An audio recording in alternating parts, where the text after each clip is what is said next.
Hello दोस्तों, मेरा नाम मुनमुन शर्मा है।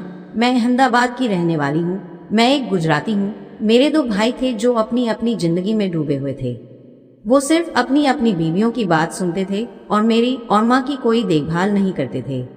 मेरे पिता तो पहले ही खत्म हो चुके थे। जब मैं जवान हो गई और करवाने लायक हो गई तो मेरी माँ को मेरी बड़ी चिंता होने लगी।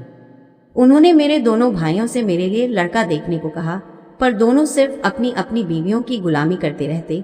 माँ और मुझ पर कोई ध्यान नहीं देते। कुछ दिन बाद मेरे दोनों भाइयों ने मेरी शादी पास के एक शहर में कर दी। बस वो मुझसे किसी तरह मुक्ति पाना चाहते थे। बाद में जब मैं अपने पति के घर गई तो पता चला कि लड़का कुछ नहीं करता है, बेरोजगार है और शराब भी पीता है। पर मेरा पति रात में मस्ती करता था, इसलिए मैं अपनी ससुराल में सुखी होकर रहने लगी। उसने 2 साल तक मेरी रोज रात में खुदाई की और भरपूर मजा दिया। पर इसके बाद भी दोस्तों ना तो मैं गर्भवती हुई और ना मेरे कोई बच्चा हुआ। धीरे धीरे मेरी सास की सहेलियों ने उनके दिमाग में बात डाल दी कि कहीं मैं बाज तो नहीं हूँ। मेरी सास मुझे आए दिन ताना मारने लगी। बहू आज अस्पताल जाकर अपनी जांच करवा ले, मेरी सास बोली। मेरी सास मन ही मन में सोच रही थी कि अगर बहू बांझ निकल जाएगी तो मैं इसे भगा दूंगी और अपने लड़के की दूसरी शादी कर दूंगी। पर डॉक्टर ने सारी जांच करने के बाद बताया कि मैं ठीक हूँ, मुझ में कोई कमी नहीं है। हो सकता है कि मेरे पति में कमी हो। ये बात सुनकर मेरी सास का मुंह बन गया था, क्योंकि वो मुझे हमेशा कोसती रहती थी, पर अब उनके लड़के में ही कमी थी। रात में मेरा पति शराब पीकर आया और तरह तरह की गंदी गंदी गालियां बकने लगा और मुझे बार बार बांझ कहने लगा। सुनिए जी, मैं आज डॉक्टर के पास जांच करा के आई हूँ। मैं पूरी तरह से सही हूँ, इसलिए डॉक्टर ने आपसे जांच करवाने के लिए कहा है, मैंने पति से कहा। बस इतना कहते ही वो चिढ़ गया और उसने मुझे 2-4 झापड़ मार दिए। मैं रोने लगी और अगले ही दिन मैं अपने मायके चली आई। मेरा भाई मुझे कोसने लगा कि इस तरह मायके आने से बहुत बदनामी होगी और मैं तुरंत ससुराल लौट जाऊं। पर मेरी माँ ने मेरा पक्ष लिया और दोनों भाइयों को खूब डांटा। एक तो तुम लोगों ने उस लड़के की जांच पड़ताल नहीं की और उस शराबी से मेरी फूल जैसी बेटी की शादी कर दी, और अब तुम लोगों को बेइज्जती की बड़ी फिक्र हो रही है। अगर वो नामुराद मेरी बेटी के साथ मारपीट करेगा तो मैं उसे ससुराल नहीं भेजूंगी, मेरी माँ ने कहा। इस तरह से 1 महीना गुजर गया। मैं मायके में ही थी। मेरे पति का बार बार फोन आता था, पर मैं कोई बात नहीं करती थी। धीरे धीरे उनको खुदी की तलब महसूस होने लगी और वो मुझे ले गए और दोबारा हाथ न उठाने की बात कही। ससुराल आने पर पति ने जांच करवाई तो डॉक्टर ने बताया कि उनमें कमी है और मैं कभी भी मां नहीं बन पाऊंगी। ये बात जानकर धीरे धीरे मेरी ससुर की नीयत मुझ पर खराब होने लगी और एक दिन उन्होंने दोपहर में, जब घर पर कोई न था, मेरा हाथ पकड़ लिया। बहू, मेरा बेटा तुझे मां नहीं बना सकता है, पर मैं बना सकता हूँ। मेरे अंदर कोई कमी नहीं है, ससुर बोले। मैं दंग थी कि वो किस तरह की अनाप शनाप बात कर रहे हैं। बात साफ थी, मेरे ससुर मेरी गदराई जवानी का मजा लूटना चाहते थे और मजे मारना चाहते थे। वो मुझे कसकर और रगड़कर खोदना चाहते थे। ससुर जी ने मेरा हाथ पकड़ लिया और जबरन मुझे बाहों में भर लिया और मेरे रसीले होठ चूसने लगे। बचाओ बचाओ, मैं मदद के लिए आवाज लगाई। इतनी देर में मेरे पति और माँ आ गए। मजबूरन मेरे ससुर को मुझे छोड़ना पड़ा। मैं फूट फूट कर रोने लगी। पति को मैंने बताया कि उसका बाप ठरकी हो गया और मुझे कसकर खोदना चाहता है और कह रहा है कि वो मुझे बचा दे सकता है। इस बात पर मेरी सास और पति ने मेरे ससुर का पक्ष ले लिया। बापू सही ही तो कह रहे हैं, अगर मैं तुमको बचा नहीं दे सकता हूँ तो क्या हुआ, बापू तुमको आराम से बचा दे सकते हैं।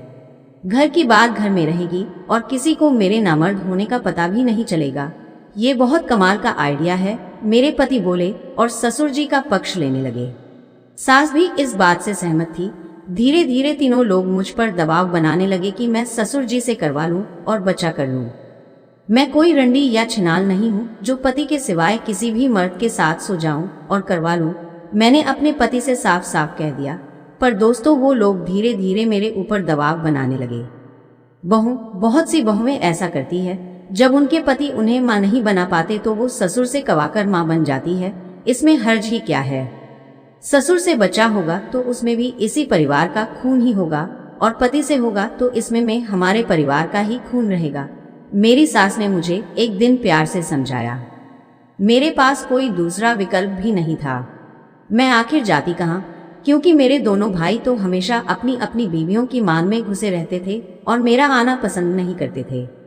इसलिए दोस्तों, मुझे मजबूरन सबसे छुपकर ये समझौता करना पड़ा। मैं राजी हो गई। ठीक है माँ जी, आज रात मैं ससुर जी के कमरे में चली जाऊंगी, मैंने कहा। पूरे दिन मैं जबरदस्त टेंशन में रही।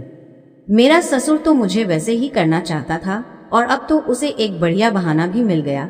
रात हो गई और मजबूरन मुझे ससुर के पास जाना पड़ा।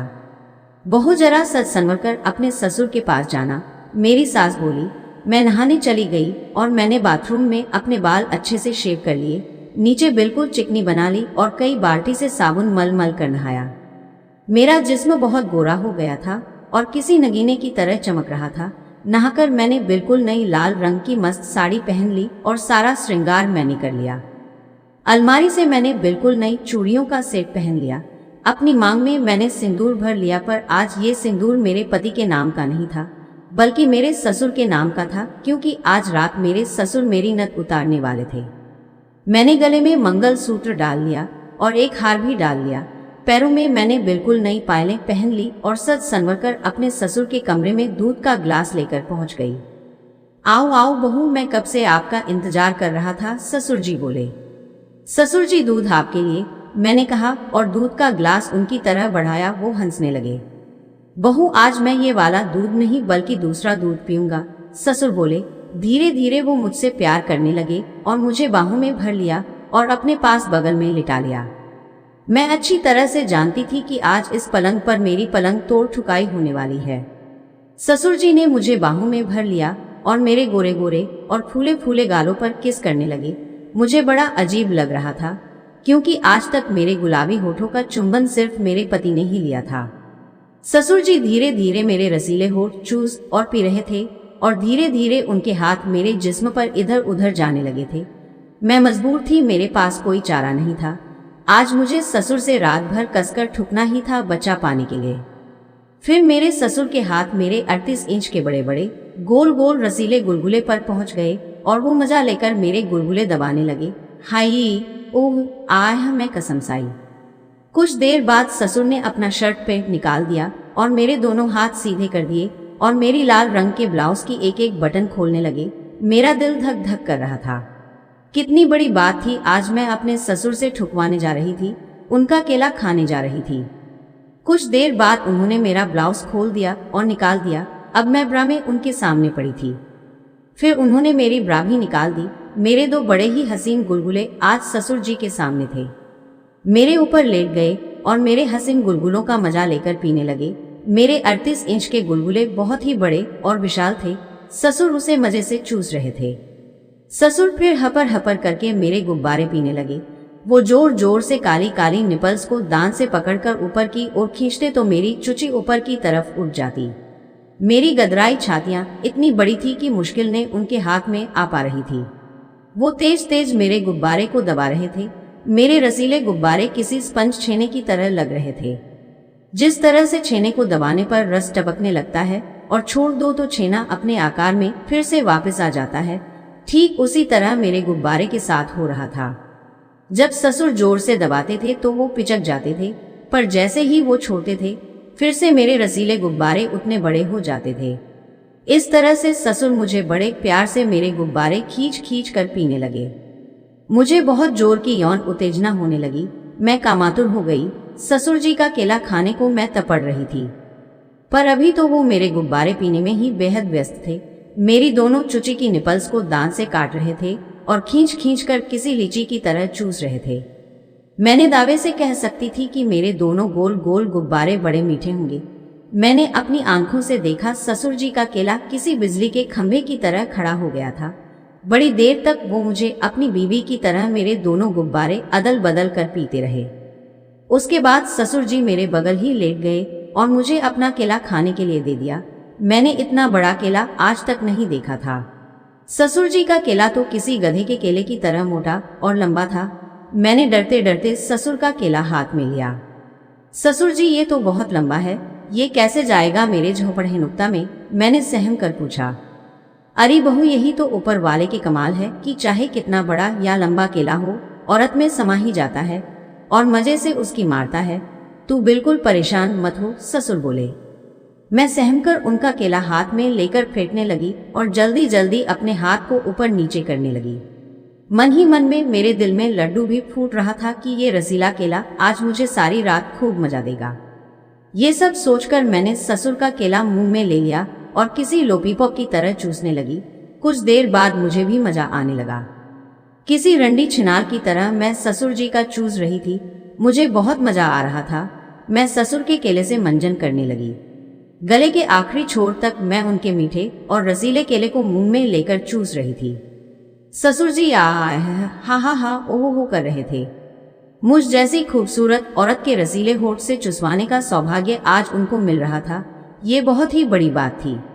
फिर मैंने अपने मुंह से उनका केला निकाल दिया। मेरे मुंह में उनका 2-4 चम्मच माल छूट गया था। मुझे मजा आ रहा था। मैंने ससुर का केला मुंह से निकाल दिया और उससे खेलने लगी। अपने चेहरे पर केले से प्यार भरी थपकी देने लगा। ससुर जी का 12 इंची केला तो मेरे चेहरे के जितना बड़ा था। वो अपने रसीले कले से मेरे चेहरे की लंबाई नाप सकते थे। फिर ससुर भी अपने मोटे केले से मेरे चेहरे को मारने लगे। फिर मैं उसकी गोलियां चूसने लगी। आज तो मैं किसी रंडी छिनाल की तरह बर्ताव कर रही थी। मैंने 40 मिनट तक अपने ससुर जी का रसीला केला चूसा। ससुर का केला आराम से मेरे झोपड़े में घुस गया था और फिसल रहा था। उन्होंने मुझे खोदना शुरू कर दिया था। मैं खुद रह थी और ससुर के सिलबट्टे जैसे मोटे केले का स्वाद ले रही थी। मेरे होठ बड़े ही खूबसूरत और रसीले थे। ससुर जी बार बार मेरे होठों पर अपनी उंगलियां फिरा रहे थे और मुंह से मेरे होठ भरकर उसका पूरा रस चूस रहे थे। मैंने अपनी दोनों टांगें ऊपर कर ली थी। मैं अपने ससुर के केले का माल बन गई थी। उनकी खुदासी रंडी मैं बन गई थी। मेरी गुफा में सनसनी होने लगी थी। तेज धक्के वो मेरी रसीली गुफा में दे रहे थे। मुझे बहुत मजा मिल रहा था। वो जोर जोर से हच हच करके गहरे धक्के मेरी गुफा में मार रहे थे। मुझे बहुत ज्यादा मजा आ रहा था। एक अजीब सा नशा मुझे चढ़ रहा था। मेरा कान झंझना रहा था। पूरा बदन कांप रहा था। मैं किसी सूखे पत्ते सी कांप रही थी। मेरे दिल की धड़कन तेज हो गई थी। मेरी रगों का खून बहुत तेज दौड़ रहा था। ससुर मुझे पुचकार रहे थे और मेरे मथे पर किस कर रहे थे। वो एक बेहद एक्सपर्ट आदमी थे। मेरी गुफा को जोर जोर से मत्ते रहे। मेरे भगंकुर को वो मजे से सहलाते रहे जिससे मुझे ज्यादा से ज्यादा यौन उत्तेजना प्राप्त हो। फिर मैं भी अपनी गुफा और उसके दाने को जल्दी जल्दी रगड़ने लगी। मेरी उंगलियों के ठीक नीचे ससुर का मोटा केला मेरी गुफा में अंदर और बाहर आ जा रहा था। ससुर ने मुझे 2 घंटे तक खोदा, फिर झड़ गए। मेरी रसीली गुफा में उन्होंने अपना सारा माल गिरा दिया। दोस्तों, इसी तरह मैंने 3 महीने अपने ससुर से जी भरकर खुदवाया और 9 महीने बाद मुझे एक सुंदर सा लड़का पैदा हो गया। मेरा लड़का हुबहू मेरे ससुर पर पड़ा था। अब बच्चा होने के बाद मेरी ससुराल में सब लोग मुझसे बहुत खुश थे।